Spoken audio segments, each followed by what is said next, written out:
পবিত্র শুক্রবারের পরন্ত বিকেলে পাস্ট পার্টিসিপেল নিয়ে ভাই ব্রাদারদেরকে কিছু উপকার করি। অনেকেরই এবং অধিকাংশেরই সমস্যা হয় পাস্ট পার্টিসিপেল চিনতে, যে পাস্ট পার্টিসিপেল না কি, এটা পাস্ট পার্টিসিপেল দেখে সমস্যা হয়। প্রথমত, হি ইজ এডুকেটেড, এখানে এডুকেটেডটা হলো পাস্ট পার্টিসিপেল, আর we are forced by the authority, এখানে ফোর্সডটাও কি পাস্ট পার্টিসিপেল। এখন কোনটা বুঝবো যে কোনটা ভার্ব আর কোনটা অ্যাডজেক্টিভ?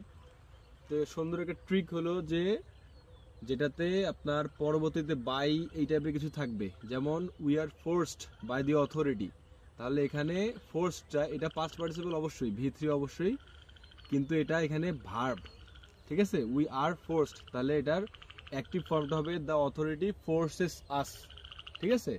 আর যেটা ছিল হি ইজ এডুকেটেড, এই এডুকেটেডটা এটা V3, এবং এই এডুকেটেডটা হবে হলো কি অ্যাডজেক্টিভ, এটা হলো আর হলো